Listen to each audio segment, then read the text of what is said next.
Assalamualaikum warahmatullahi wabarakatuh. Selamat pagi teman-teman semuanya. Selamat pagi. Waalaikumsalam warahmatullahi wabarakatuh. Oke, apa kabar teman-teman semuanya?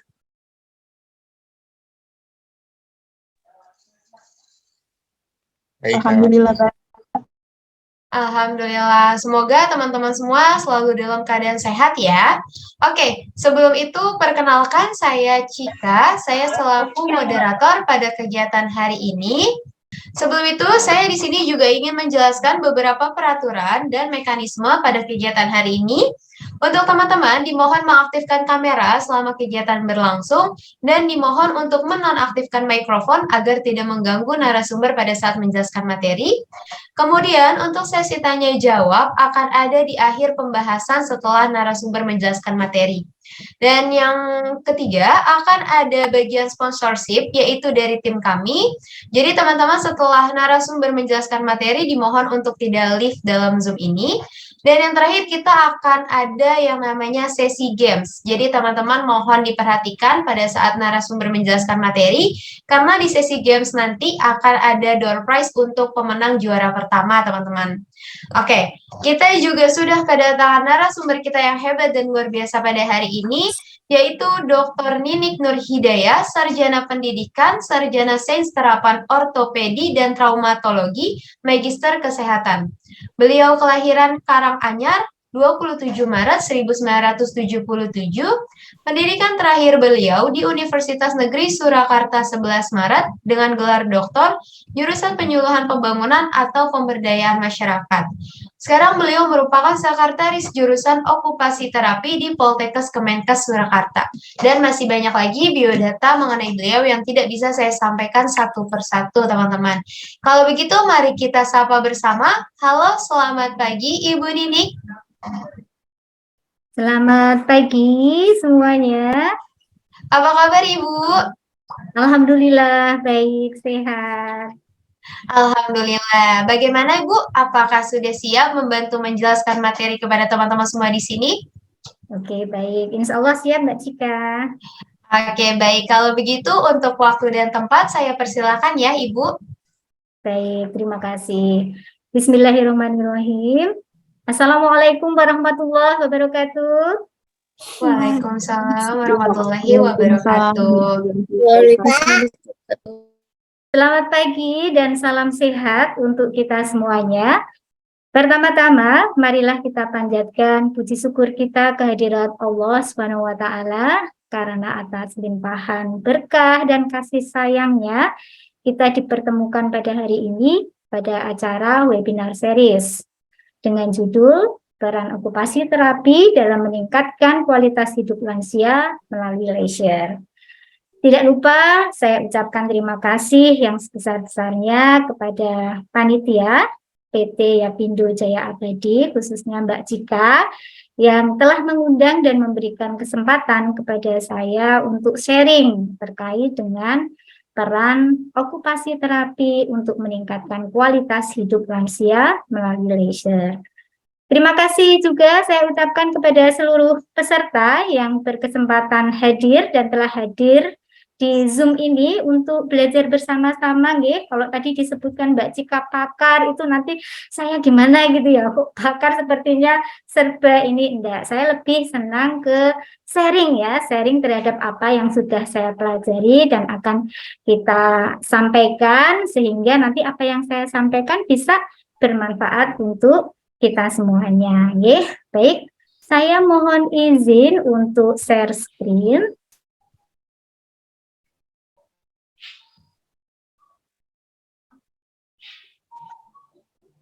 Ya. Apakah sudah terlihat, Mbak?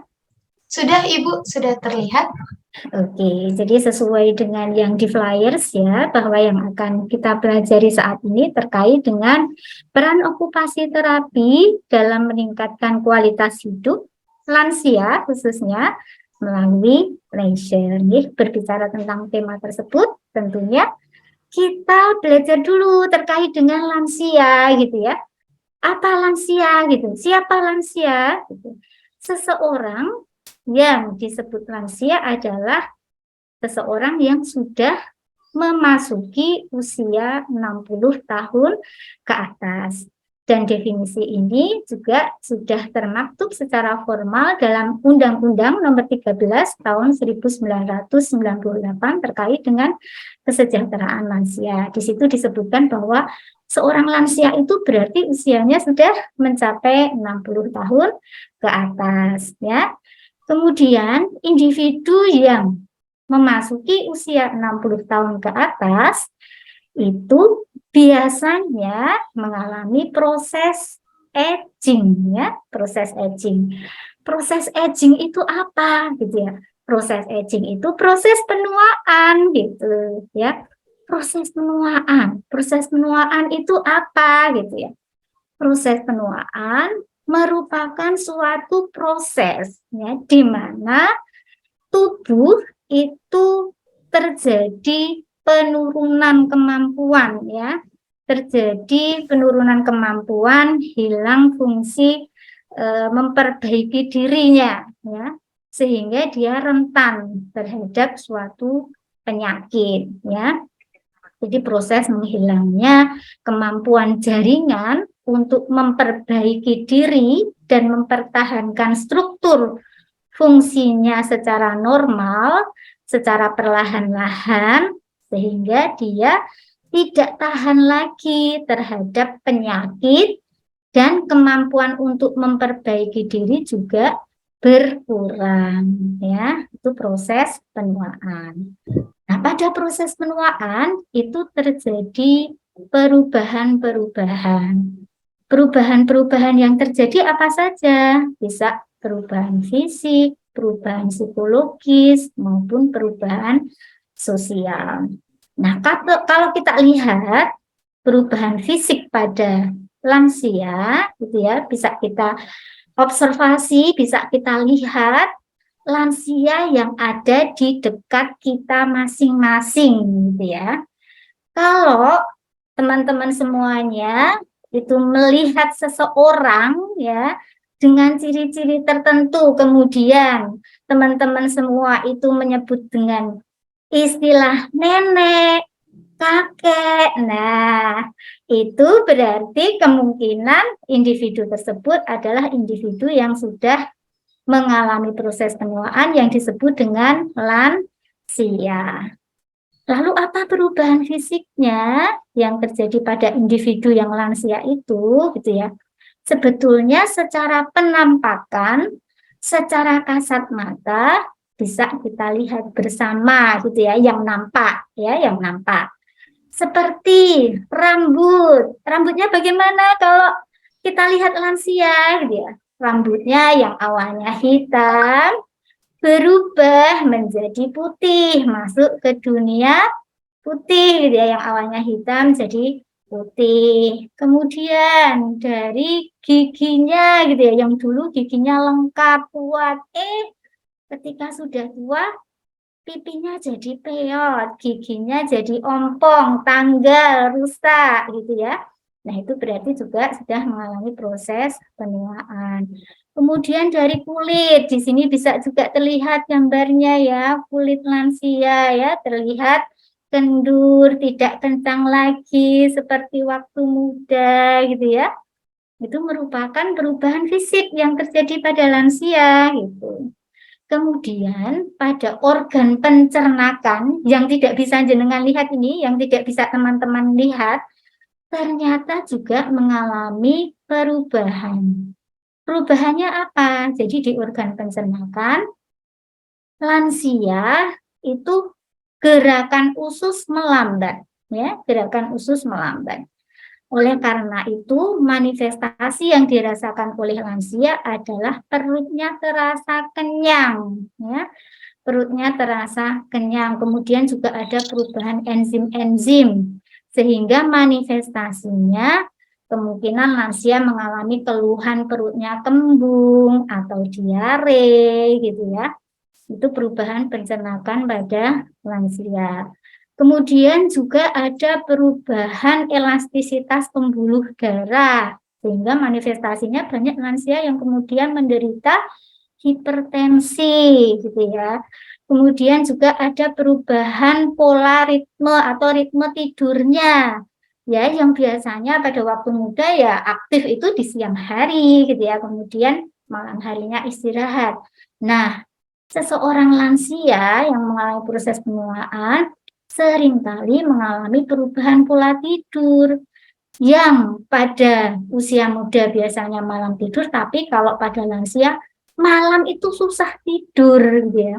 Susah tidur. Jadi nanti kalau pagi malah justru ngantuk kemudian tidur. Jadi ritmenya ritme terbalik. Kemudian fungsi panca indera juga mengalami penurunan ya. Penglihatan mengalami penurunan penglihatan dengan tipe presbiopi gitu ya. Kalau melihat lansia itu kalau misalnya baca kok dijauhkan ya, bacanya ya gitu ya. Dijauhkan kalau nggak jauh itu nggak kelihatan gitu. Kemudian pendengaran juga mengalami penurunan pendengaran. Seringkali lansia mengeluhkan telinga saya jadi tuli atau bahasa Jawanya budek gitu ya. Tuli ini nggak bisa dengar lagi kayak dulu gitu ya. Seringkali kalau diajak bicara seringkali nggak nyambung ya karena ada perubahan atau penurunan fungsi pendengarannya. Terjadi pula penurunan fungsi pengecapan sehingga dalam membau atau mengecap itu sudah berbeda lagi, sehingga kalau misalnya memasak itu kadang-kadang rasanya dominan asin atau dominan pedas gitu ya. Kemudian di perabaan juga demikian, mengalami perubahan kulit mengendur gitu ya, nggak kecang lagi gitu. Kemudian di kemampuan otak dan saraf itu juga ada perubahan. Jadi lansia itu short term memorinya, STM-nya short term memory itu mengalami gangguan ya. Jadi ingatan-ingatan jangka pendek itu menurun gitu ya. Yang tadi sudah makan tapi dibilangnya saya belum makan. Yang tadi menaruh barang di mana lupa naruh barangnya gitu ya, sehingga seringkali mencari barang-barang yang tadi habis diletakkan gitu. Kemudian tulang dan otot juga demikian mengalami perubahan, penurunan gitu ya. Tulang yang awalnya kuat di usia muda ketika mengalami proses penuaan di usia tua, lansia seringkali merasa lemah gitu ya, kekuatan ototnya berkurang, bahkan kemudian ada risiko terjadinya jatuh, cedera ya karena ada perubahan kemampuan di tulang dan ototnya gitu ya. Tulangnya juga berisiko terkena osteoporosis gitu ya, khususnya lansia yang perempuan itu lebih tinggi risikonya dibandingkan dengan lansia yang laki-laki gitu. Kenapa? Lansia perempuan kok risiko terkena osteoporosisnya lebih tinggi gitu ya. Nah, ini disebabkan fitrah ya, fitrah bahwa perempuan itu ada fase hamil di usia mudanya ya. Nah, kalau pas hamil itu ibunya atau lansia perempuan tersebut itu tidak mengkonsumsi kalsium dengan cukup, maka janin yang ada di perut ibunya ini akan menyerap kalsium ya, menyerap kalsium dari tulang-tulang ibunya, bahkan sampai di gigi-gigi ibunya gitu ya. Kalau misalnya tulang masih kurang ini sampai giginya juga diserap nih kalsiumnya untuk memenuhi kalsium janin ya. Nah, oleh sebab itu kenapa kok perempuan itu resiko osteoporosisnya lebih tinggi karena tadi yang saya sebutkan. Jadi di perempuan ada fitrah hamil tadi, di mana pada saat fase hamil apabila tubuh ibunya itu tidak cukup kalsium, maka janin yang dikandung itu akan menyerap kalsium dari tubuh inangnya. Inangnya siapa? Ya ibunya itu. Gitu. Itu tadi beberapa contoh perubahan fisik ya pada lansia yang bisa penjenengan teman-teman semua lihat pada seseorang atau individu yang disebut lansia. Kemudian pada lansia atau pada proses penuaan juga terjadi perubahan psikologis gitu ya. Perubahan psikologisnya apa? Nah, ini ada yang unik ini di proses penuaan yang terjadi perubahan psikologis ini. Kemungkinan teman-teman juga akan jadi tahu gitu ya. Apa sih gitu. Jadi pada perubahan psikologis ada fenomena yang namanya ini body or self differentiation gitu ya. Body or self differentiation itu apa? Jadi body or self differentiation ini merupakan hubungan yang unik. Gimana sih hubungan yang unik gitu ya?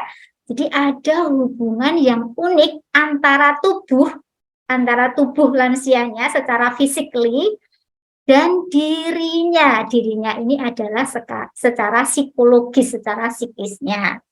Jadi kalau misalnya secara psikis lansianya tersebut itu merasa ada sesuatu permasalahan, maka yang muncul adalah gangguan fisik, ya, gangguan fisik yang dialami oleh lansia tersebut.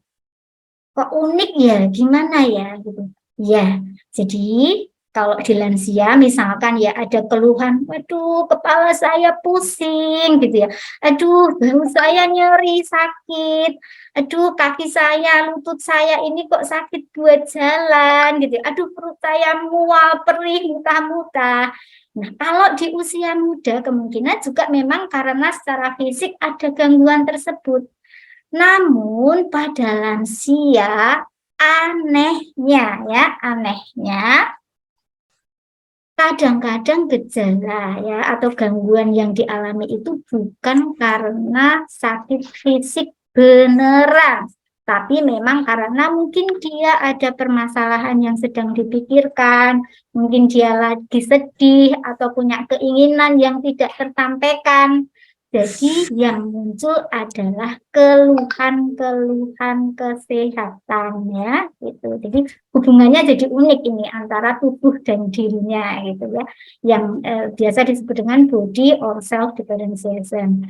Sehingga terkait dengan perubahan psikologis ini dalam memberikan intervensi pada lansia harus dilakukan asesmen geriatrik. Jadi asesmen geriatrik itu proses diagnosis multidimensi interdisiplin. Artinya ketika mendiagnosis suatu penyakit tertentu itu dilakukan secara bersama-sama profesi yang lain dan dikaji dari berbagai macam dimensi. Gitu. Apakah Aku dikon bayar wifi, Bu.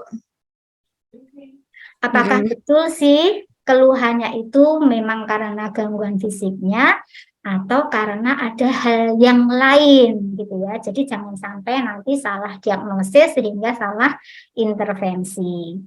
Kemudian juga ada perubahan stabilitas kemampuan belajarnya ya.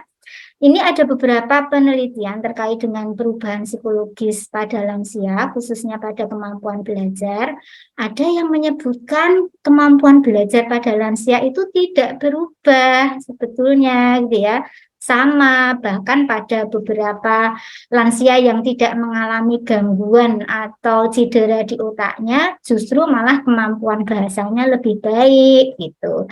Ada juga yang menyebutkan perubahan kemampuan belajarnya itu berubah karena ada perubahan kemampuan fisik, contohnya karena penurunan penglihatan, karena penurunan kemampuan pendengaran, sehingga lansia mengalami kesulitan untuk menginterpretasi apa yang dilihat maupun didengarnya, sehingga manifestasinya sepertinya lansia susah belajar gitu ya.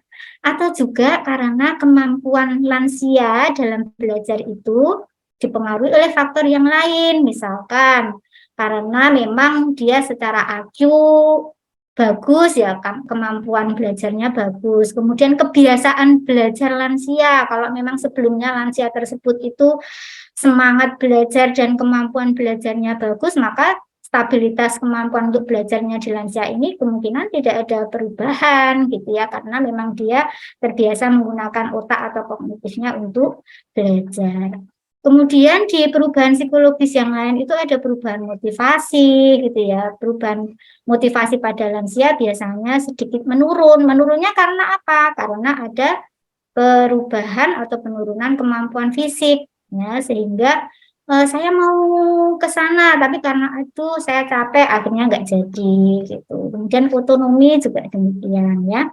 Kemudian selain perubahan fisik, psikologis juga ada perubahan sosial. Jadi pada perubahan sosial ini tentunya terjadi perubahan status sosial juga, yang awalnya dia sebagai pekerja atau sebagai karyawan, pegawai. Nah, di usia lansia mereka sudah pensiun, tidak produktif, bekerja lagi di suatu instansi formal, ya. Jadi sudah memiliki banyak waktu luang. Status ekonominya tentunya juga akan berubah. Karena apa? Dulu waktu aktif mungkin pendapatan yang didapatkan itu jauh lebih besar dibandingkan dengan saat sudah lansia ya. Jadi berbeda. Misalkan PNS itu gaji produktif pada saat aktif dan gaji saat pensiun itu yang diterima kan juga berbeda, apalagi lansia-lansia yang memang dari awal sebagai swasta yang tergantung dari kinerjanya gitu. Kemudian secara partisipasi di masyarakat juga kemungkinan ada perubahan. Nah, di teori aging itu ada perubahan sosial, teori sosial itu ada teori disengagement teori. Ternyata ada fenomena ketika memasuki usia lansia itu ternyata ada lansia yang justru menarik diri dari lingkungan masyarakat gitu ya. Sebetulnya ini tidak baik ya. Jadi semestinya lansia ya masih tetap aktif, masih tetap produktif gitu ya. Jangan menarik diri. Namun kenyataan juga ada sebagian kecil lansia yang menarik diri dari lingkungan masyarakat. Contohnya apa? Sudahlah, biasanya dia sebagai pengelola atau pengurus PKK, nah ketika sudah pensiun, dia merasa sudah lama juga berkecimpung di situ, jadi pengurus, sudah saya nggak ngurus lagi saja, silakan ini saya serahkan ke yang muda-muda, saya sudah tua, saya sudah nggak usah ikutan PKK lagi. Nah, semacam itu namanya dia menarik diri ya, menarik diri dari lingkungan atau dari partisipasi sosialnya. Namun ada juga teori activity teori gitu ya. Meskipun sudah memasuki masa pensiun di masa lansia, namun lansia tersebut tetap aktif ya, tetap aktif berpartisipasi sosial di masyarakat. Aku tua nggak apa-apa, aku masih aktif dalam kegiatan, misalkan mengikuti arisan, kemudian masih juga mengikuti kegiatan sosial kemasyarakatan yang lain, gitu ya, atau bahkan dia bekerja, masih terus bekerja, gitu ya. Kemudian pada teori sosial ada juga yang continuity teori gitu ya. Continuity teori berarti dia meneruskan apa yang dilakukan di masa mudanya dulu, namun kadang-kadang berubah perannya. Contohnya nih, dulu ada atlet bulu tangkis ya, misalnya Susi Susanti, Alan Budi Kusuma yang pada saat zamannya sebagai dia juara ya, juara internasional bulu tangkis, namun berjalannya usia ya, kalau sesuai dengan teori continuity ini secara sosial dia berubah perannya, dulu sebagai atlet, nah sekarang mungkin sebagai pelatih atau pembina dalam organisasi perbulu tangkisan gitu. Jadi ada juga yang subculture teori ya. Subculture teori itu lansia masuk ke grup-grup atau ke kelompok-kelompok kecil. Oke, ini saya sudah masuk terkategorikan lansia di desanya, misalnya ada posyandu lansia, ada grup senam. Nah, dia masuk ke grup-grup itu.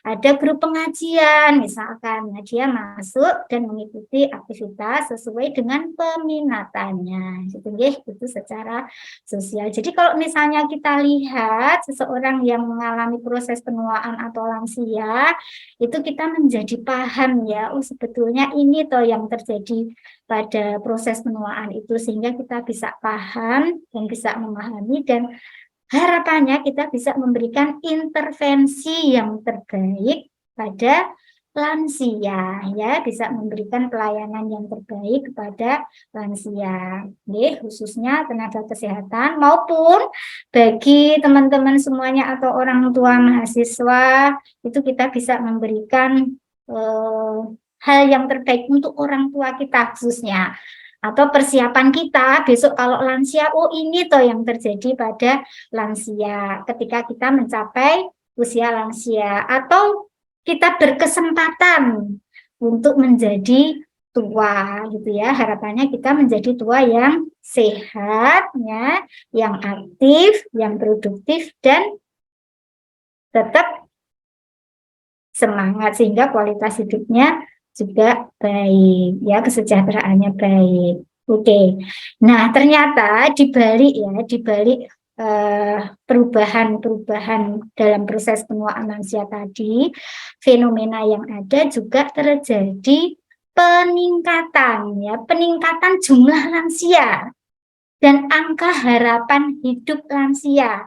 Ini terjadi secara global, tidak hanya di Indonesia, tetapi juga di dunia. Ya, jadi populasi di Indonesia ini sekarang sudah banyak lansianya, ya. Jadi populasi tua, ya. Jadi banyak lansianya. Mana populasinya itu banyak, gitu ya. Kemudian angka harapan hidupnya itu dari tahun ke tahun juga semakin tinggi. Nah, kalau tidak diikuti dengan kualitas hidup yang baik, artinya kalau misalnya tua tapi sakit-sakitan, nah itu berpotensi menimbulkan permasalahan dalam dunia kesehatan gitu ya. Ya kan, kalau misalnya punya orang tua sakit, ya otomatis untuk merawat biaya perawatannya juga banyak gitu kan. Kemudian waktu, biaya, tenaga, dan lain-lain secara pribadi maupun secara keluarga tentunya juga banyak effort untuk mensehatkan ya keluarga kita yang sakit, khususnya lansia gitu ya. Oleh karena itu ya, permasalahan lansia ini harus diperhatikan, diupayakan jangan sampai sakit gitu ya. Tadi waktu Hari Kesehatan Nasional, Bapak Menteri Kesehatan Republik Indonesia, Bapak Budi Gunadi juga menyampaikan penduduk kita ini sekarang penduduk tua ya. Bahkan saya sendiri juga punya orang tua, jadi dijaga jangan sampai terjadi sakit. Jadi transformasi untuk mensukseskan transformasi kesehatan pilar 1, transformasi pelayanan primer ya. Khususnya di dalamnya kan ada upaya promotif preventif, juga pengembangan dari program posyandu. Nah, yang akan kita sampaikan nanti juga terkait dengan itu dalam rangka mensukseskan transformasi kesehatan, yes. Jadi upaya mengedepankan upaya promotif preventifnya.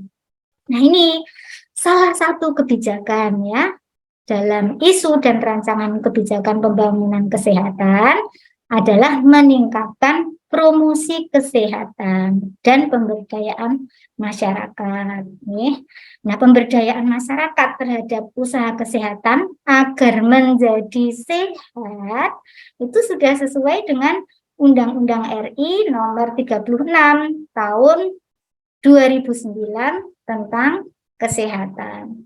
Nah, sebetulnya pemerintah juga sudah mengeluarkan berbagai macam kebijakan dan program pemerintah terkait lansia, diantaranya juga tertuang dalam Peraturan Pemerintah nomor 43 tahun 2004 tentang pelaksanaan upaya peningkatan kesejahteraan lanjut usia gitu ya. Jadi di dalamnya banyak program-program. Salah satunya mungkin yang jenengan lihat ketika lansia membeli tiket ada diskon untuk lansia. Nah, itu merupakan salah satu bentuk upaya peningkatan kesejahteraan lansia. Ya. Nah, terkait dengan peran okupasi terapi sekarang.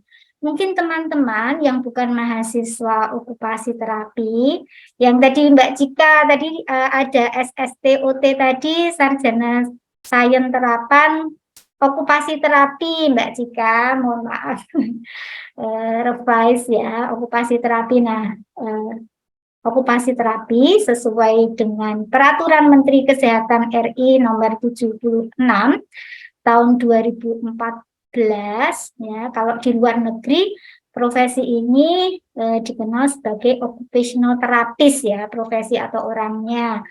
Namun dia bidang di okupasi terapi atau occupational therapy kalau di luar negeri. Oke, kalau di Indonesia seringkali disebut dengan okupasi terapi atau terapi okupasi. Nah, sesuai dengan Permenkes ini disebutkan okupasi terapi adalah bentuk pelayanan kesehatan kepada klien dengan kelainan atau kecacatan fisik dan atau mental yang mengalami gangguan kinerja okupasional dengan menggunakan aktivitas bermakna. Ya, jadi kita memberikannya adalah dengan menggunakan aktivitas bermakna yang mempunyai efek terapeutik gitu ya, untuk mengoptimalkan kemandirian individu pada area ADL, aktivitas kehidupan sehari-hari ya, kemudian produktivitas dan pemanfaatan waktu luang. Ya, jadi laser yang kita sebutkan di awal tadi dengan laser atau melalui laser ini adalah pemanfaatan waktu luang. Jadi masuk pada area dari okupasi terapi. Ya.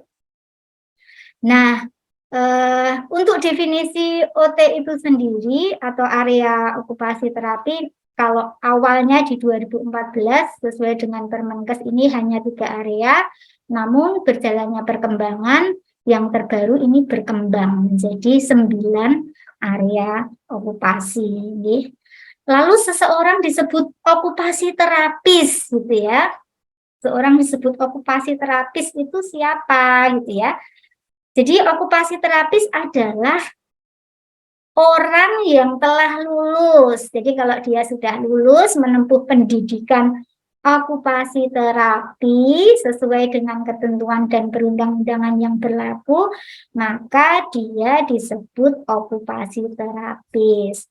Nah, saat ini seorang okupasi terapis itu bisa disebut setelah selesai menempuh apabila dia minimal dia menyelesaikan program diploma 3 okupasi terapi. Jadi ini sekaligus perkenalan ini untuk teman-teman tenaga kesehatan atau mahasiswa kesehatan yang lain yang belum mengenal apa sih okupasi terapi. Itu pendidikannya di jurusan okupasi terapi Poltekkes Kemenkes Surakarta gitu ya. Di Solo Poltekkes Kemenkes Surakarta ada salah satu jurusan yang langka yaitu okupasi terapi. Ini merupakan satu-satunya jurusan okupasi terapi di Indonesia di bawah Kementerian Kesehatan. Jadi kalau bertanya statusnya negeri atau swasta, karena di bawah Kementerian Kesehatan otomatis juga negeri statusnya ya. Dan alhamdulillah juga di Poltekkes Kemenkes Surakarta di jurusan okupasi terapi itu ada program diploma 3 okupasi terapi dan program D4 atau sarjana sains terapan terapi okupasi. Jadi silakan untuk orang tua yang mungkin berminat untuk menyekolahkan putra putrinya untuk menjadi okupasi terapis nanti bisa mendaftar di Poltekkes Kemenkes Surakarta. Jadi ini teman-teman terkait dengan area okupasi yang terbaru yang saya sebutkan tadi ada 9 ya. Dan laser itu masuk satu di antaranya. Jadi seorang okupasi terapis itu berusaha memaksimalkan bekerjanya di 9 area ini gitu. ADL itu apa? Activity of daily living, terkait dengan aktivitas kehidupan sehari-hari, mulai dari tidur sampai tidur lagi gitu ya, berpakaian, mandi, makan, gitu, toileting, gitu, masuk di ADL. Kemudian IADL, instrumental, activity of daily living, itu berarti aktivitas keseharian kita yang membutuhkan instrumen atau alat-alat dalam melakukannya. Misalkan ketika komunikasi kita menggunakan handphone, telepon gitu ya, atau instrumen yang lain gitu, misalkan email dan lain-lain. Kemudian transportasi, kita menggunakan sepeda motor, mobil, sepeda, dan lain-lain. Ketika ibu-ibu memasak, menggunakan rice cooker, magic jar, atau dispenser, dan lain-lain yang membutuhkan peralatan atau tools, itu IADL. Kemudian area rest atau sleep, ini berhubungan dengan istirahat dan tidur. Kemudian area education, kemudian work, itu bekerja, bermain, kemudian berpartisipasi secara sosial, kemudian termasuk pengelolaan kesehatan, gitu ya. Dan ini yang saya kasih tanda berbeda ini adalah yang kita belajar bareng-bareng hari ini, leisure gitu ya, pemanfaatan waktu luang ya. Oke. Kemudian terkait dengan permasalahan pada lansia tadi, ada perubahan proses ya, penuaan, mengalami proses penuaan, kemudian fenomena peningkatan angka harapan hidup dan populasi lansia yang menyebabkan permasalahan kesehatan, sehingga perlu ada upaya promotif preventif pemberdayaan masyarakat. Nah, ternyata pada lansia juga kebanyakan tidak memiliki kegiatan formal ya, sehingga waktu luangnya banyak ya, mungkin karena sudah pensiun, sudah tidak aktif lagi bekerja, sehingga waktu luangnya banyak. Oke. Nah, ini kesempatan ini masuk leisure gitu ya. Leisure atau pemanfaatan waktu luang. Itu apa? Leisure. Leisure itu adalah aktivitas yang dilakukan pada waktu luang. Nah, ini sebetulnya dalam mengisi ini nih, lansia banyak waktu luang. Oke, kita berikan leisure nih gitu ya, leisure. Aktivitas yang dilakukan pada waktu luang yang sifatnya bersifat menyenangkan ya, menyenangkan untuk lansia tersebut dan bermakna bagi individu yang melakukan, kemudian dilakukan di luar aktivitas rutin sehari-hari. Dan ini ingin selalu dilakukan bila punya waktu luang. Nah, itulah leisure ya. Jadi kalau misalnya di judul melalui leisure, leisure itu apa? Leisure yaitu aktivitas yang dilakukan pada waktu luang yang bersifat menyenangkan dan bermakna bagi pelakunya, dalam hal ini adalah lansia, dilakukan di luar aktivitas rutin sehari-hari dan selalu ingin dilakukan ketika dia punya waktu luang. Tentunya saya yakin teman-teman juga punya ya sesuatu aktivitas yang menjadi leisure-nya. Misalkan saya senang baca novel gitu ya. Nah, ketika punya waktu luang itu mesti dia baca novel gitu ya. Misalkan senang menyanyi, ya leisure-nya itu bernyanyi. Maka ketika punya waktu luang itu secara otomatis itu dia akan bernyanyi, karena apa? Dengan melakukan aktivitas itu dia merasa senang gitu ya. Senang gitu. Rasanya itu senang melakukan aktivitas itu. Itulah leisure, leisure.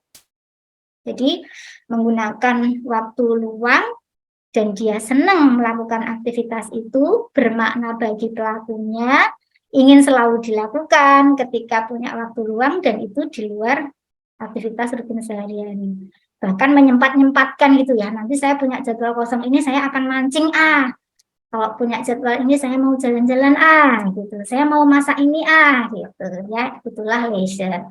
Nah, kalau waktu luangnya yang banyak tadi oleh lansia itu tidak dipakai secara produktif, maka ini akan menjadi masalah ya. Masalahnya apa gitu ya?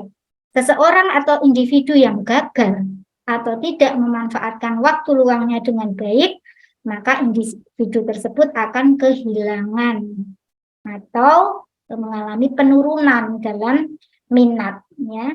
Kemudian juga menurun juga kemampuan memilih aktivitas yang menyenangkan, mengalami penurunan kemampuan untuk berinteraksi sosial, jadi juga turun kemampuannya. Jadi kayak orang yang tidak punya tujuan gitu ya, dia sudah kehilangan minat, kemampuan untuk memilih aktivitas yang menyenangkan juga berkurang, kemampuan berinteraksi sosialnya juga berkurang, kemudian kemampuan fisik yang berhubungan langsung dengan proses penuaannya yang sudah saya sebutkan tadi juga tambah mengalami penurunan, sehingga harapannya tidak terjadi nggih sama kita semuanya. Harapannya kita ya tua yang sehat, aktif ya, produktif. Nah, terkait dengan leisure ini sebetulnya juga sudah ada penelitian terdahulu ya, bahwa aktivitas leisure ini menjadi faktor yang penting untuk membuat lansia mengalami penuaan yang sukses gitu ya. Ibaratnya kalau mau menjadi tua yang sukses, mengalami penuaan yang sukses, seseorang yang melakukan leisure ini menjadi faktor yang penting yang menyebabkan lansia itu menjadi lansia yang sukses gitu. Nah, penelitian juga dilakukan oleh Leiner and Leiner di tahun 2012 ini menyimpulkan bahwa kepuasan dalam melakukan aktivitas leisure atau memanfaatkan waktu luang tadi berpengaruh kuat terhadap kualitas hidup. Jadi semakin puas melakukan leisure, semakin senang, semakin enjoy dalam melakukan aktivitas leisure itu, dia kualitas hidupnya semakin baik gitu. Kemudian penelitian yang lain dilakukan oleh Cernin dan Rittenberg di tahun 2009 ini penelitiannya eksperimental. Jadi dilakukan intervensi ya dalam terapi kognitif perilaku. Ternyata intervensi yang diberikan juga salah satunya ada aktivitas leisure, aktivitas yang disenangi oleh pasiennya, dan pasien yang dijadikan eksperimen di sini adalah pasien depresi. Ternyata hasil penelitiannya membuktikan bahwa pada saat diberikan aktivitas leisure itu menjadi bagian yang menyenangkan untuk pasien depresi ini. Jadi dia senang gitu ya, senang dan dinanti-nanti ketika diberikan aktivitas leisure, dan ini sangat signifikan untuk meningkatkan artinya penyembuhan untuk pasien depresi. Karena apa? Karena dia bahagianya meningkat gitu ya, senang meningkat, sehingga harapannya tingkat depresinya menurun gitu. Kemudian ada penelitian longitudinal. Jadi ini dilakukan dari waktu ke waktu dalam kurun waktu tertentu, itu diikutin ini lansia-lansia ini diikutin ya. Lansia yang mengikuti leisure, melakukan leisure, dan lansia yang tidak melakukan leisure. Ternyata lansia yang melakukan leisure itu resiko terkena penyakit Alzheimer itu turun gitu ya. Kalau teman-teman tahu bahwa penyakit Alzheimer itu kan ada gangguan kognitif ya, ada perubahan atau gangguan kognitifnya, jadi mudah lupa, atau misalnya dalam bahasa masyarakat kita disebut dengan pikun gitu ya. Nah, itu risikonya bisa turun dengan melakukan aktivitas leisure ini. Nah, di penelitian yang lain juga disebutkan bahwa aktivitas leisure ternyata dapat berfungsi menurunkan faktor risiko gangguan kognitif dan depresi gitu. Jadi semakin banyak melakukan atau menikmati leisure, maka gangguan kognitif dan gangguan depresi risikonya semakin turun gitu ya. Harapannya kan nggak terjadi gangguan kognitif atau depresi itu gitu. Jadi di sini sudah banyak penelitian terkait dengan leisure ya. Nah, dari penelitian-penelitian itu kita bisa mengambil kesimpulan bahwa pemanfaatan waktu luang atau leisure itu dapat meningkatkan kualitas hidup lansia. Lalu bagaimana caranya atau cara lansia-lansia di luar negeri itu melakukan leisure, gitu. Cara leisure di antara penelitian yang sudah dilakukan itu bisa dengan cara berpartisipasi dalam aktivitas fisik gitu ya.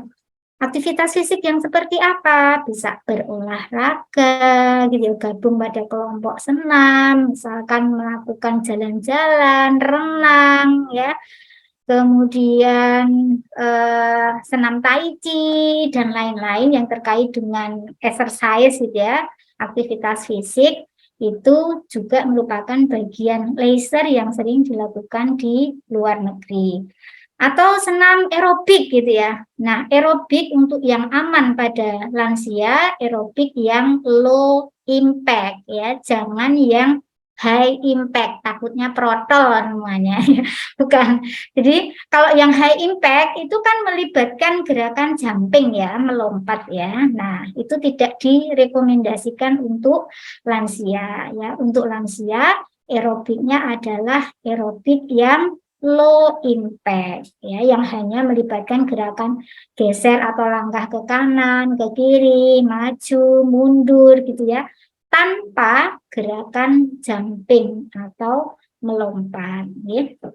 Kemudian kegiatan leisure yang lain dengan menikmati kegiatan sosial ya, mengikuti kegiatan-kegiatan sosial kemasyarakatan yang ada.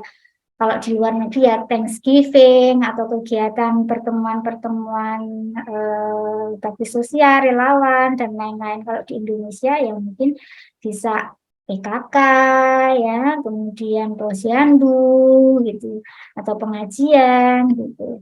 Kemudian di penelitian ini juga membaca, itu bagian dari leisure yang lansia kerjakan. Menonton TV, ini juga dilakukan penelitian, ternyata menonton TV juga bagian dari leisure juga bagi lansia di luar negeri. Dan melakukan aktivitas santai lainnya ya yang disenangi lansia. Mungkin hanya duduk-duduk di depan rumah gitu. Saya juga pernah melakukan penelitian kualitatif terkait dengan pemanfaatan waktu luang ini di Desa Sodokerto, di Posyandu Gedung Kubiak. Ternyata di sana hanya duduk loh, duduk di depan rumah itu dari pagi gitu, itu merupakan leisure-nya sampai siang menjelang makan dan melihat apa? Melihat ayam yang makan di depan rumah itu loh. Jadi melihat ayam beserta anak ayam atau ayam jantan itu berkeliaran di tempat rumah mencari makan itu jadi leisure tersendiri bagi lansia. Ya.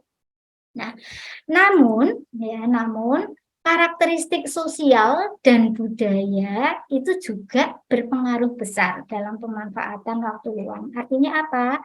Ternyata di daerah yang satu dengan di daerah yang lain ya, di wilayah satu dengan wilayah yang lain atau budaya yang satu dengan budaya yang lain ini mempengaruhi pemanfaatan waktu luang. Mungkin berbeda-beda gitu ya.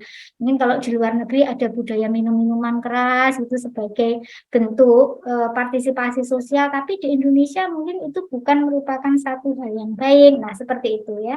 Jadi karakteristik sosial, budaya, dan spiritual di Indonesia tentunya juga berbeda dengan negara-negara yang lain gitu ya. Oleh karena itu perlu dilakukan penelitian nih masalah pemanfaatan waktu luang atau leisure di negara kita bagaimana gitu ya. Dan ini saya kebetulan melakukan penelitian terkait dengan leisure ini di tahun 2017-18 ya. Nah, akhirnya dalam penelitian saya ini terumuskan satu model pemberdayaan lansia. Jadi bagaimana supaya lansia itu berdaya ya, dia sadar mau mampu gitu ya, mau dan mampu, tahu mau dan mampu untuk menguatkan dirinya sendiri ya dalam memanfaatkan waktu luang atau berpartisipasi dalam pemanfaatan waktu luang sehingga kualitas hidupnya meningkat gitu nggih. Nah, dalam model pemberdayaan lansia dalam pemanfaatan waktu luang untuk meningkatkan kualitas hidup ini terdapat variabel faktor internal ya yang terdiri dari demografi dan faktor biopsikososial. Faktor demografinya terdiri apa saja? Ternyata usia, jenis kelamin, ya, tingkat pendidikan, pekerjaan, status perkawinan, tempat tinggal di mana lansia itu tinggal, pendapatan, gitu. Nanti merupakan bagian faktor internal yang akan mempengaruhi kualitas hidup baik langsung maupun secara tidak langsung ya. Kemudian faktor biopsikososial ini terdiri dari status kesehatan lansia, tingkat kognitif, tingkat depresi, dan tingkat spiritual. Ya, kemudian ada variabel faktor eksternal, faktor di luar diri lansia. Itu ada peer group. Peer group ini adalah teman sebaya. Jadi kadang-kadang lansia itu mau melakukan aktivitas atau kegiatan itu juga dipengaruhi oleh teman sebayanya gitu atau teman-teman lansia yang lain. Misalkan mau mengikuti posyandu gitu ya. Si A, si B berangkat enggak. Kalau berangkat ya ikut berangkat, kalau enggak ya enggak. Tapi kalau misalnya temannya, oh ini berangkat semua, dia semangat berangkat. Nah, ternyata juga dipengaruhi oleh peer group gitu ya. Kemudian dukungan juga, dukungan dari stakeholder, tenaga kesehatan, kader, dan keluarga itu juga mempengaruhi faktor eksternal lansia. Misalkan keluarganya mendukung, yang Nek, Kek, nanti kalau pertemuan saya antar ya, perlu diantar enggak, atau bareng dengan teman-temannya. Nah, itu ternyata juga mendukung lansia untuk berpartisipasi dalam pemanfaatan waktu luang. Kemudian lingkungan dipengaruhi juga dengan lingkungan fisik, sarana prasarana, kemudian kondisi wilayahnya itu di daerah desa atau kota, itu juga bisa mempengaruhi di faktor eksternalnya.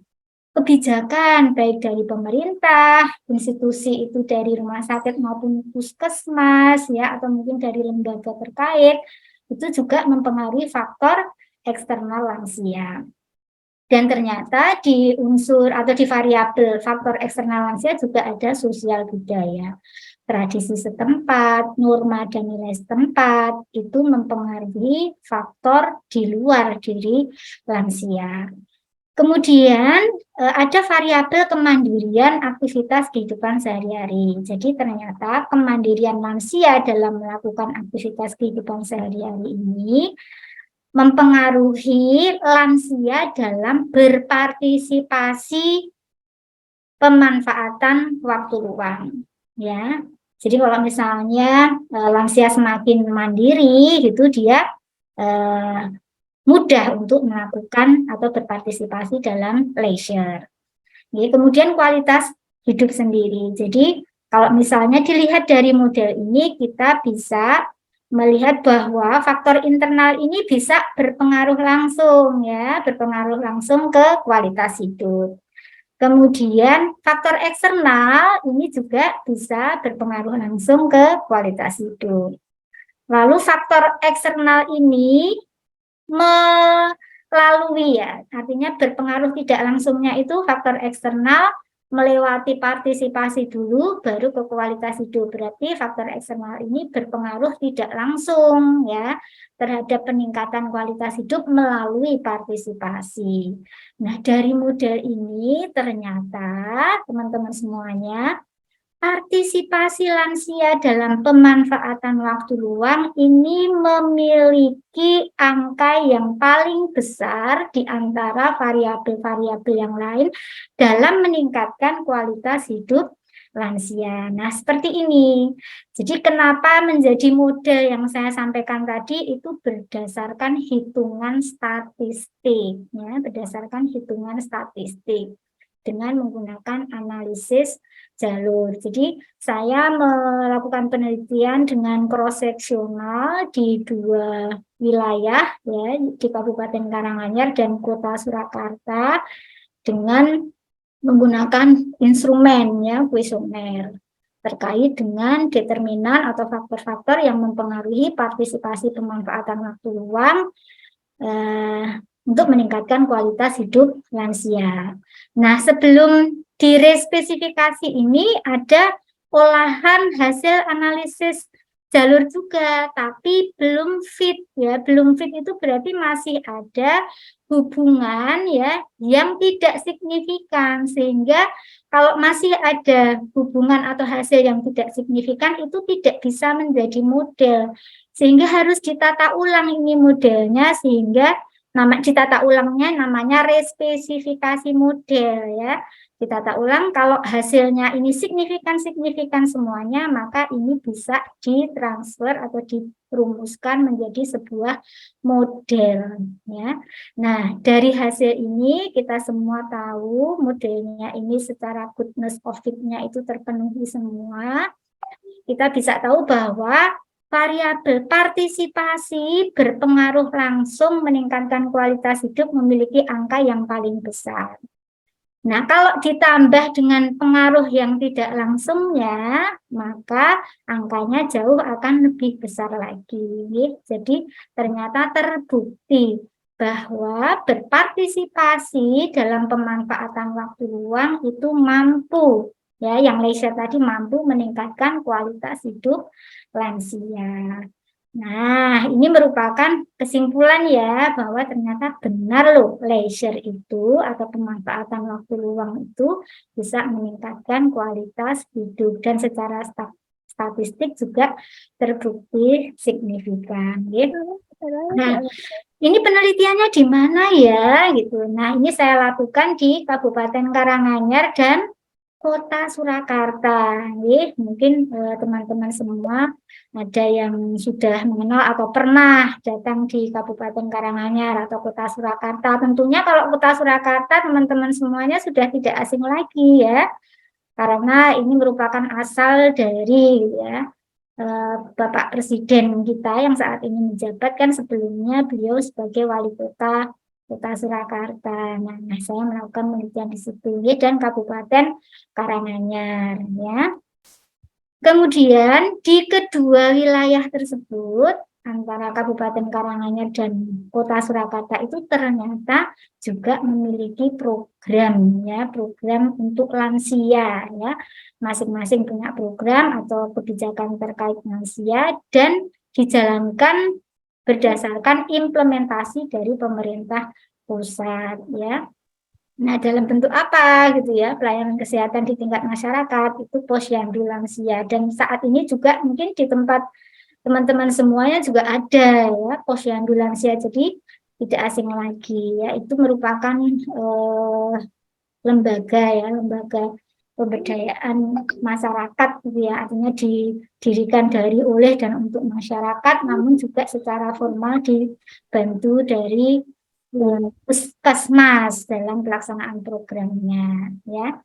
Dan setiap bulan posyandu itu rata-rata mengadakan kegiatannya itu sekali dalam sebulan. Namun ada beberapa yang kemudian mengadakan kegiatan rutin seminggu sekali. Misalkan kalau mau senam hari Sabtu nanti ada senam, itu ada juga yang seperti itu. Namun rata-rata di wilayah Kabupaten Karanganyar dan Kota Surakarta ini mengadakan pertemuannya setiap bulan sekali. Kemudian dari responden ini contoh-contoh kegiatan leisure yang pada saat itu dilakukan oleh lansia ini di Kabupaten Karanganyar, ini di wilayah Bolon, Colomadu ya, Karanganyar. Jadi para lansia ini pergi ke suatu tempat, waktu itu ke tempat pemancingan ya di Janti, dengan menggunakan sepur kelinci. Nah, mungkin di tempat-tempat teman-teman semua juga ada ya. Jadi mereka bareng-bareng naik sepur kelinci menuju ke suatu tempat, kemudian melakukan kegiatan di sana. Dan ini lansia tersebut menyampaikan bahwa senang sekali melakukan kegiatan tersebut. Bahkan mereka untuk melakukan aktivitas leisure itu sudah berencana. Besok lagi mau piknik kemana ya, datang kemana, mereka sampai istilahnya menabung gitu ya untuk melakukan leisure berikutnya gitu. Sempat juga saya mengikuti mereka datang ke Ngargoyoso, ke wilayah pegunungan gitu ya, untuk menikmati air terjun di sana, kemudian melihat kebun teh, itu mereka sangat senang sekali. Dan ini wajah-wajah mereka ketika melakukan aktivitas laser. Dan di sana juga mereka juga seringkali misalkan berbelanja ya, membelikan cucunya ini ayam berwarna-warni itu yang dikasih warna merah, kuning, hijau itu ternyata juga menyenangkan. Nah, ingin membelikan cucunya itu juga senang ya, nanti pulang membawa oleh-oleh itu juga ternyata membahagiakan untuk lansia tersebut. Nah, ini salah satu foto ketika lansia memperingati hari kemerdekaan, ada game-game khusus gitu, dinanti-nanti kapan lombanya lah. Sebetulnya mereka kan ingin gitu ya, kapan lombanya, oh iya nanti ini gitu. Jadi mereka justru pingin melakukan aktivitas itu karena mereka merasa ketika melaksanakan kegiatan itu menikmati dan bermakna dan menyenangkan, menyenangkan. Kapan lagi Bu? Ada acara kapan lagi? Gitu. Jadi selalu menanyakan. Gitu. Nah, dari responden yang saya teliti, kebetulan jumlah respondennya di Karanganyar itu 100, kemudian di Surakarta 100. Itu karakteristik respondennya secara umur didominasi sama ya, antara wilayah Karanganyar dan Surakarta itu didominasi lansia dengan usia 60 sampai 74 tahun. Kemudian jenis kelaminnya itu juga sama antara wilayah Kabupaten Karanganyar dan Kota Surakarta itu didominasi oleh perempuan. Jadi mungkin ini juga berdasarkan sensus penduduk juga ternyata lansia perempuan itu jumlahnya lebih banyak dibandingkan dengan laki-laki, dan ini juga terbukti ya di data atau hasil penelitian ini ternyata juga populasi lansianya lebih banyak.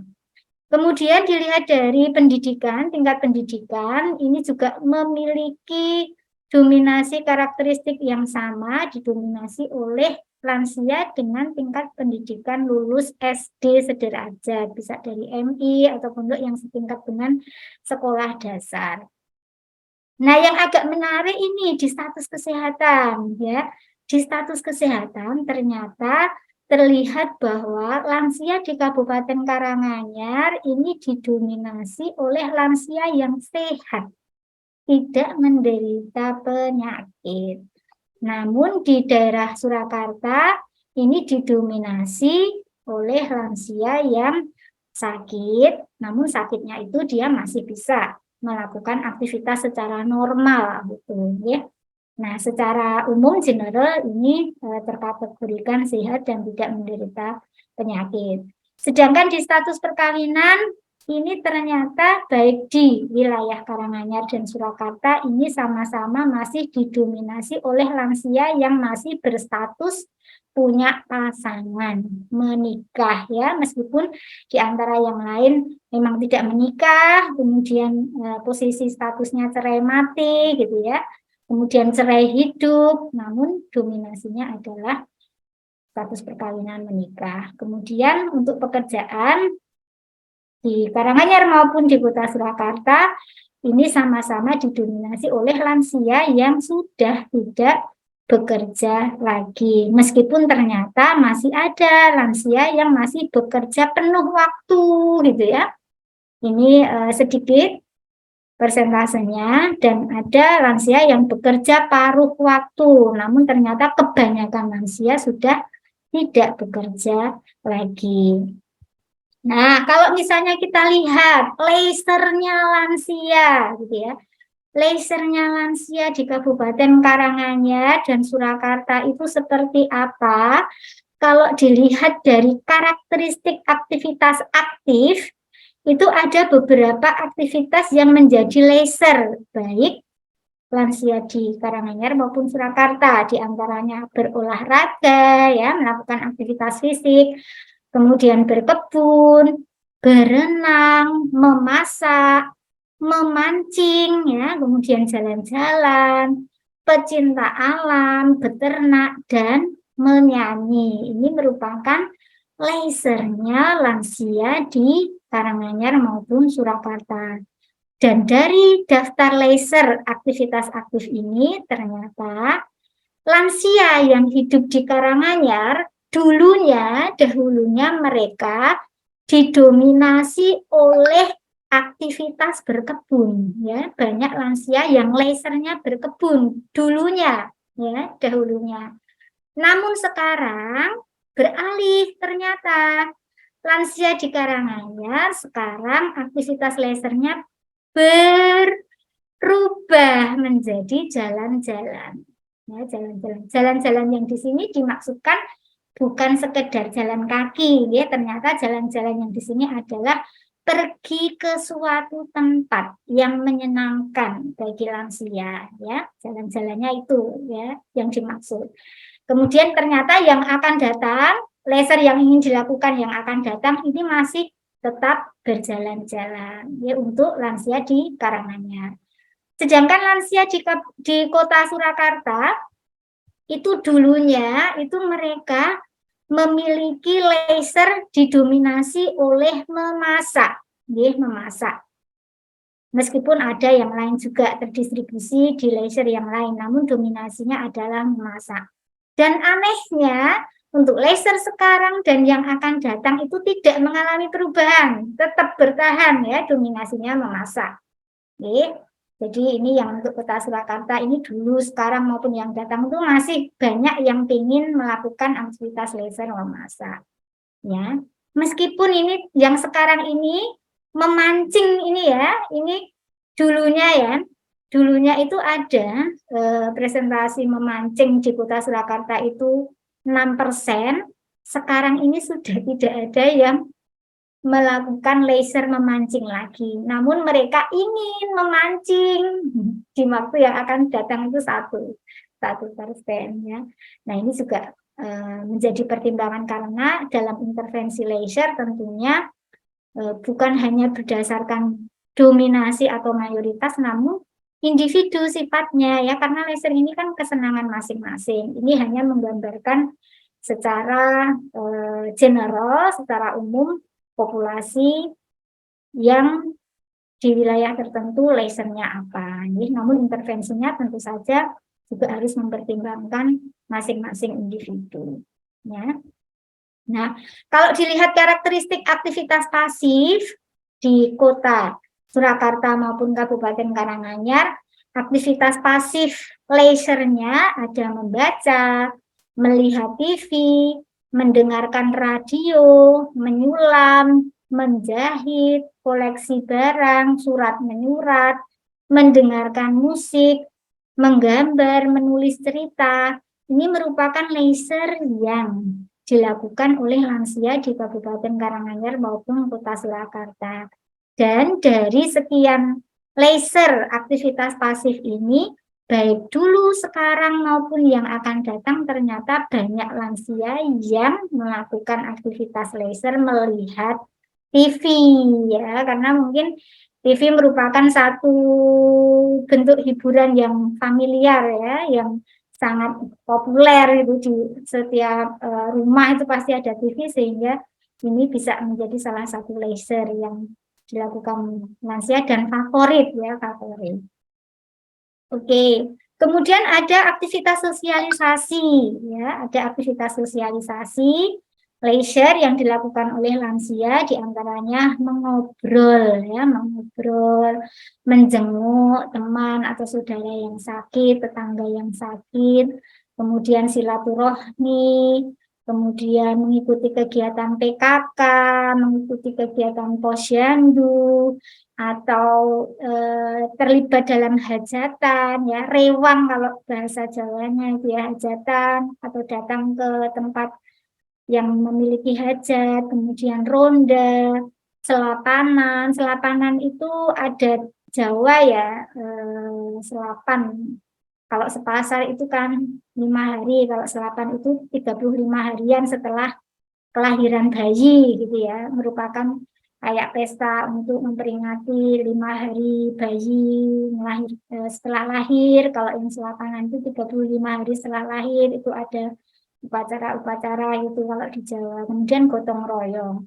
Nah, yang favorit, laser yang favorit pada aktivitas sosialisasi dan ingin selalu dilakukan oleh lansia, yang pernah dilakukan dulu, kemudian sekarang, maupun yang ingin dilakukan di masa yang akan datang, masih pada leisure yang sama, yaitu silaturahmi.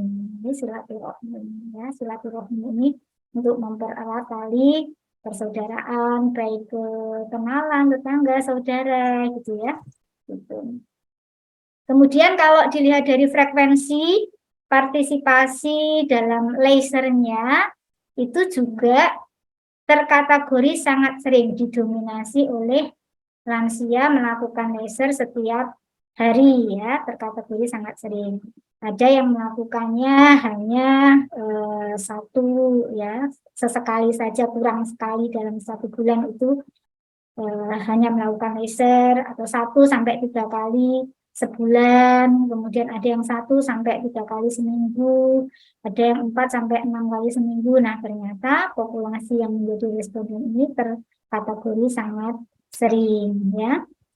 Kemudian dilihat dari variabel partisipasi pemanfaatan waktu luang, ini secara umum terkategori dalam kategori tinggi, gitu ya. Namun ketika dilihat yang kategori tinggi secara umum tadi, dilihat secara detail berdasarkan indikator kemauan, kemampuan, dan kesempatan, ini ada perbedaan, ya. Jadi kalau dilihat kesempatannya, kesempatan lansia untuk melakukan leisure itu sebetulnya terkategori tinggi, ya. Jadi dia punya kesempatan yang banyak untuk melakukan aktivitas leisure. Kemudian dilihat dari indikator kemampuan, kemampuan untuk melakukan aktivitas leisure juga tinggi sebetulnya, ya. Namun anehnya pada kemauannya, justru pada mau nggak sih lansia itu melakukan leisure, ini masih dalam kategori sedang, ya. Dalam kategori sedang. Nah, dalam kategori sedang saja tadi sudah bisa memberikan efek atau pengaruh yang signifikan untuk meningkatkan kualitas hidup. Apalagi kalau misalnya kemauan, ya, sudah sempat, mampu, dan kemauannya juga ditingkatkan, maka kualitas hidupnya akan semakin baik, gitu ya. Terus ini berdasarkan kualitas hidupnya. Jadi kalau dilihat dari variabel kualitas hidup, ini secara umum terkategori cukup, ya, terkategori cukup. Kalau dilihat per indikatornya secara fisik, psikologis, hubungan sosial, dan lingkungan, ini ada perubahan di indikator lingkungan. Yang fisik, psikologis, hubungan sosial ini terkategori cukup, sedangkan di lingkungan sebetulnya terfasilitasi dengan baik. Namun secara umum terkategori cukup. Nah, dari apa yang saya sampaikan tadi, teman-teman, maka bisa kita simpulkan bahwa aspek penting dalam model pemberdayaan lansia untuk meningkatkan kualitas hidupnya lansia ini adalah berpartisipasi dalam pemanfaatan waktu luang, ya. Dan okupasi terapis berperan di sini, gitu ya, karena dalam salah satu area okupasinya itu ada leisure atau memanfaatkan waktu luang yang sudah saya sebutkan tadi. Leisure itu sendiri merupakan aktivitas yang dilakukan pada saat memiliki waktu luang yang bersifat menyenangkan, bermakna untuk individu tersebut, ya, dan dilakukan di luar aktivitas kehidupan rutin sehari-hari dan ingin selalu dilakukan ketika punya waktu luang, ya. Nah, ini merupakan salah satu area kerja okupasi terapi. Oleh karena itu, model pemberdayaan lansia dalam berpartisipasi pemanfaatan waktu luang atau leisure ini direkomendasikan untuk meningkatkan kualitas hidup lansia. Nah, dari hal tersebut dan dari hasil penelitian yang pernah saya lakukan, yang saya sharingkan hari ini, ada beberapa saran untuk pemberi layanan kesehatan. Mungkin teman-teman yang di luar okupasi terapi juga bisa terlibat di sini. Karena apa?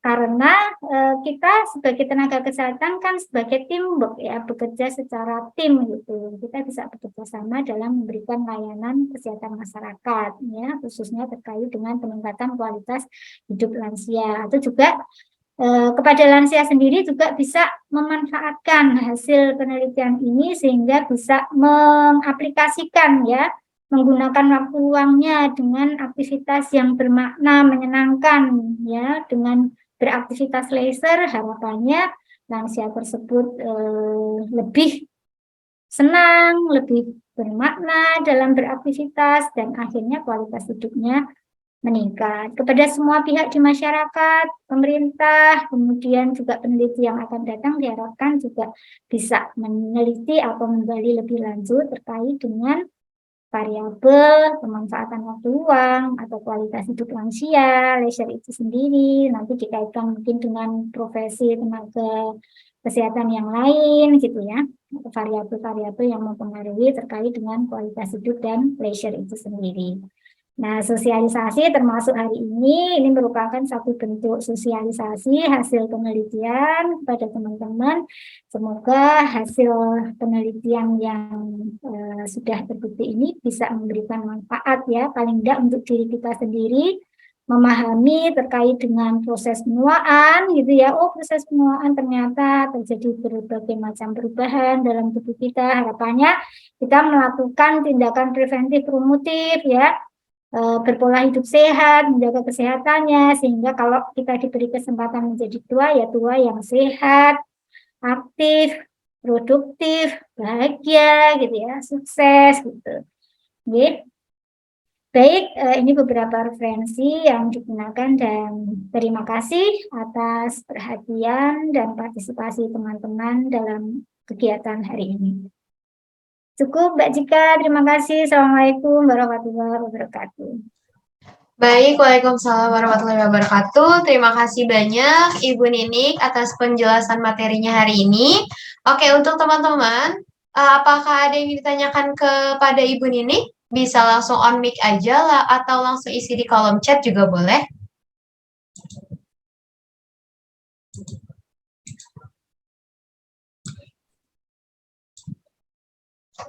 Apakah ada yang ingin bertanya kepada Ibu Ninik?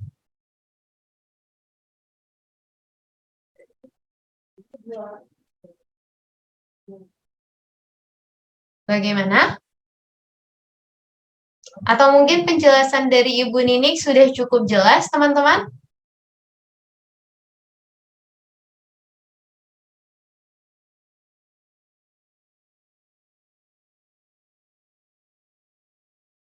Oke, baik kalau begitu.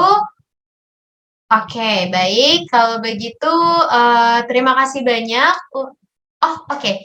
Baik, Iqbal Kutsi, raise hand. Bisa langsung on mic aja.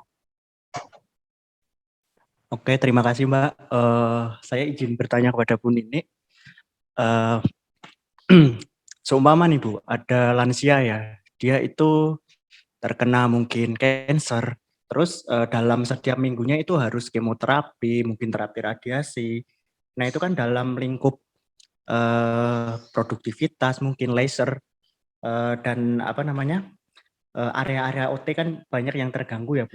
Nah khususnya untuk laser itu kan dia juga terganggu. Nah itu gimana cara untuk meningkatkan mungkin motivasi, karena dia kan mungkin harus bed rest setelah terapi kemo ataupun terapi radiasi itu.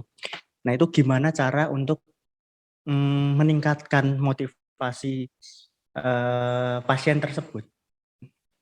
Oke, baik Mas Iqbal Kutsi ya. Terima kasih atas pertanyaannya. Pertanyaannya bagus sekali ya. Jadi memang pada lansia itu banyak di antara lansia terkena penyakit degeneratif atau bahkan juga ada yang terkena kanker seperti yang Mas Iqbal tadi sampaikan. Jadi seseorang individu yang terkena penyakit tentunya area okupasinya terganggu, baik ADL, IADL, bahkan bekerja dan lain-lain terganggu, termasuk lasernya.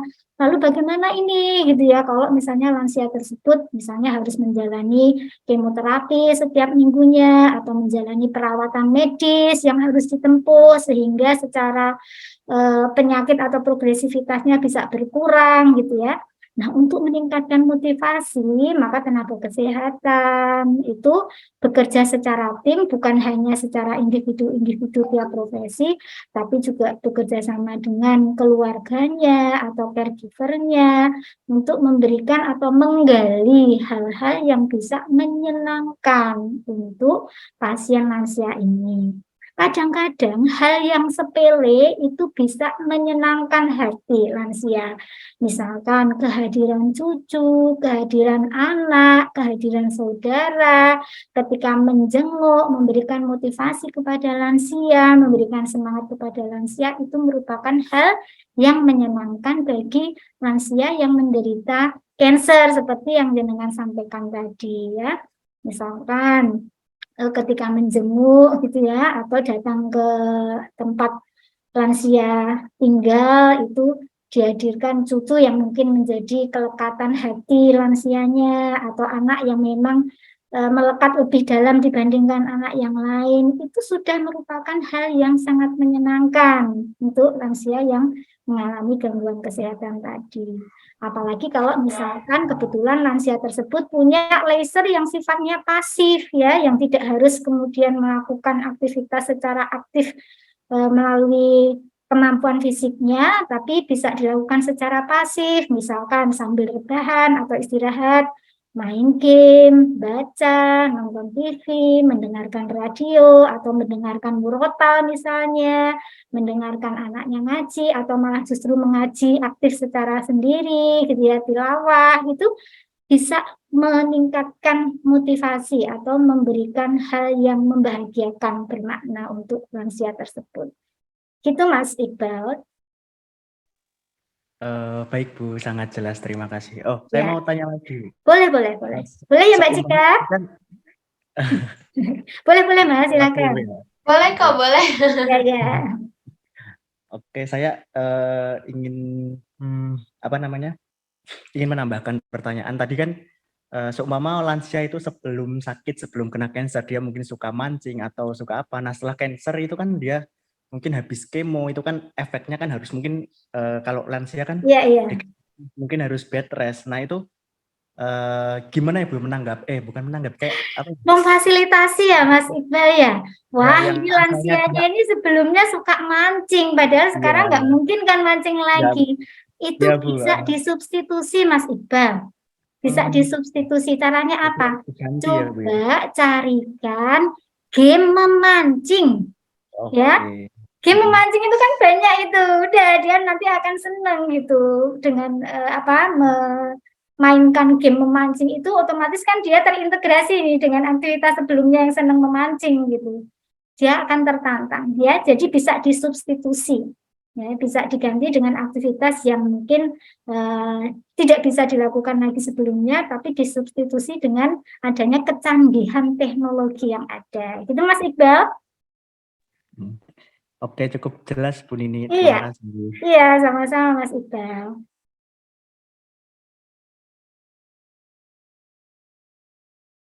Oke, terima kasih banyak Mas Iqbal atas pertanyaannya.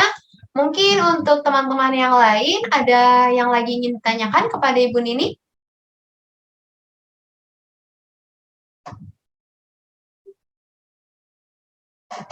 Bagaimana, teman-teman?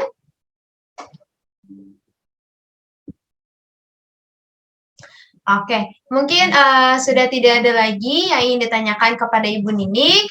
Sekali lagi saya ucapkan terima kasih banyak untuk Ibu Ninik atas penjelasan materinya hari ini. Semoga bermanfaat untuk teman-teman semua yang sudah hadir dan menyempatkan waktunya pada hari ini.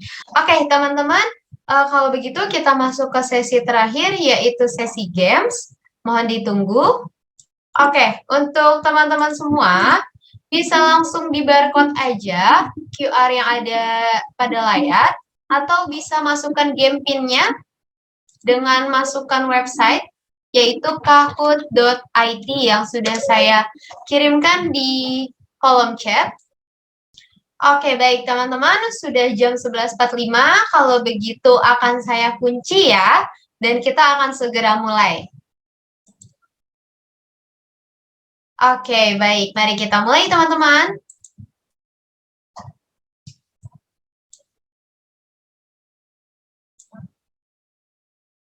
Oke, soal pertama dari 5 soal.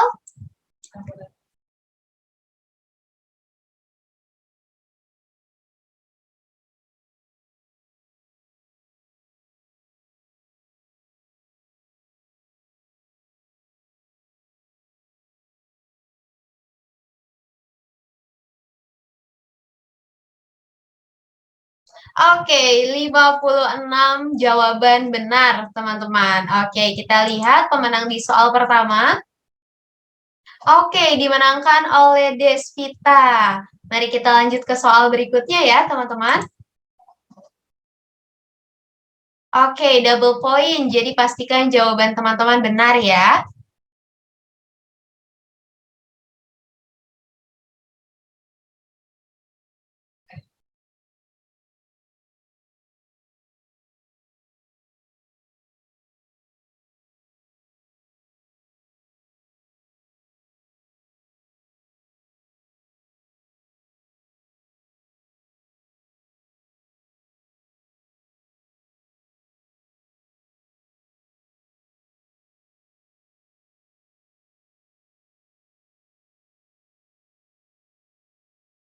Oke. Jawaban yang benar adalah okupasi terapi. 26 menjawab dengan jawaban yang benar. Mari kita lihat pemenang di soal kedua. Oke, soal kedua dimenangkan oleh Kinanti. Kita lanjut ke soal ketiga ya, teman-teman.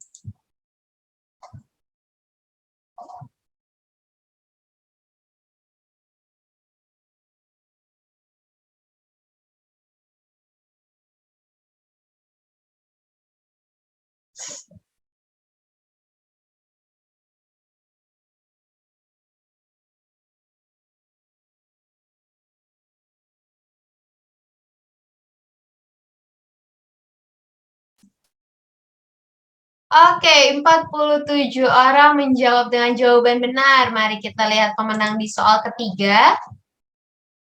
Oke, Kinanti dibalap oleh Alievia. Oke, dengan skor yang sama ya. Mungkin kecepatan waktunya yang berbeda. Oke, mari kita lanjut ke soal berikutnya.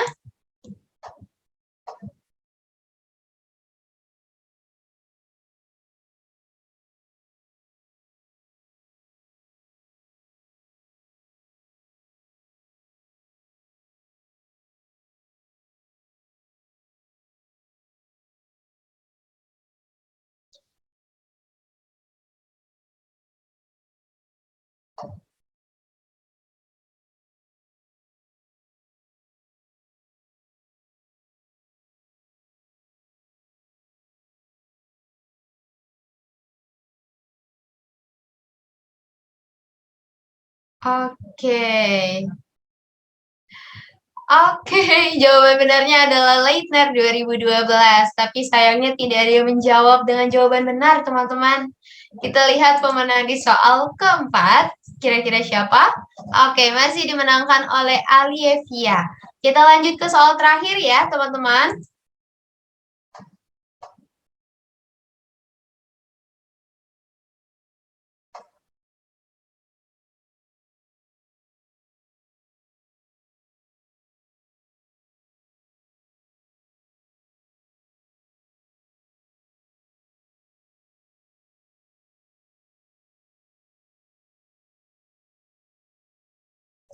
Oke, 13 yang menjawab benar di soal terakhir, teman-teman. Oke, mari kita lihat pemenang pada sesi games kali ini. Oke, juara 3 oleh Aulia, juara kedua oleh Ami, dan juara pertama oleh... Oke, dimenangkan oleh Kinanti.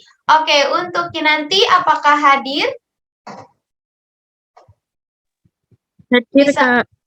Oke, Kinanti, nanti boleh menghubungi nomor yang sudah saya berikan di kolom chat ya. Baik, Kak. Oke, jangan lupa disertakan bukti pemenangnya ya, Kinanti. Baik, Kak.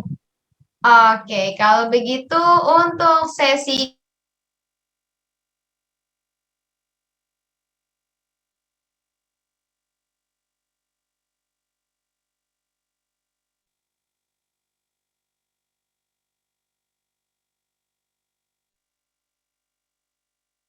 Karena sesinya sudah selesai dari awal kegiatan penjelasan materi, kemudian bagian sponsorship, dan yang terakhir sesi games telah terlaksana semuanya.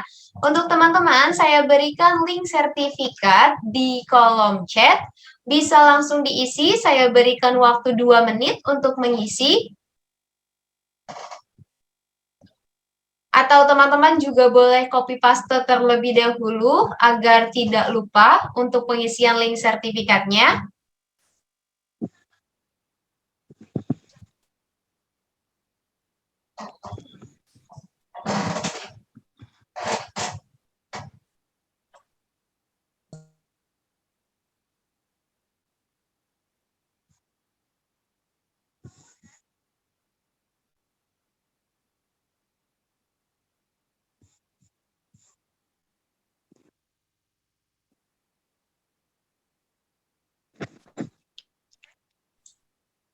Oke, teman-teman, kalau begitu terima kasih banyak, terutama untuk Ibu Nini, karena sudah tetap stay sampai acara selesai. Terima kasih untuk Bu Ninik atas penjelasan materinya pada hari ini, semoga bermanfaat untuk teman-teman semua. Dan terima kasih juga untuk teman-teman semua yang sudah menyempatkan hadir pada kegiatan hari ini. Oke, kalau begitu saya akhiri kegiatan hari ini. Apabila ada salah kata mohon dimaafkan. Wabillahi taufiq wal hidayah. Wassalamualaikum warahmatullahi wabarakatuh. Selamat siang teman-teman semuanya. Waalaikumsalam warahmatullahi wabarakatuh. Waalaikumsalam warahmatullahi wabarakatuh. Ya.